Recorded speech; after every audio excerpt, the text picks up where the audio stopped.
In the icy darkness of April 15, 1912, George Calder clung to the side of Lifeboat 14, shivering so violently he feared his bones might snap. Moments before, he had been thrown into the freezing Atlantic after the Titanic slipped beneath the waves. He had no business surviving, hundreds around him didn't, but by sheer luck, an oar from the lifeboat reached him in the chaos, and strong arms pulled him aboard.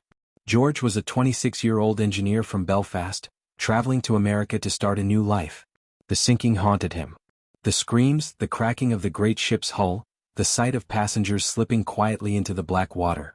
But he survived. And for years he carried that as a badge of fate, a sign he was meant for something greater. Life in America was good at first. He found work, married a schoolteacher named Clara, and started a family. Yet the nightmares never truly left him. Sometimes he would wake in the middle of the night, sweating and gasping, hearing the phantom groan of twisting metal. In 1933, during the Great Depression, George lost his job. Desperate to support his family, he took dangerous construction work on a bridge project over the Hudson River. It was grueling labor, icy winds, swaying beams, no safety nets. But George was a survivor. He told himself he had lived through worse. Then came the morning of January 17, 1934.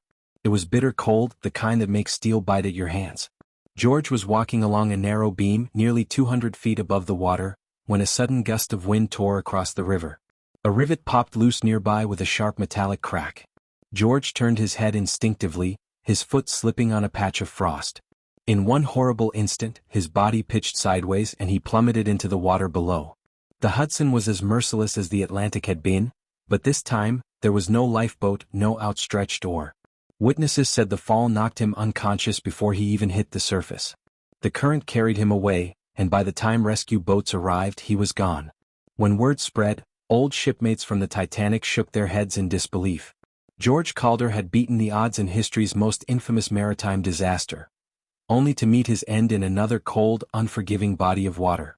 Some called it cruel irony. Others whispered it was fate, that no one truly escapes the ocean forever.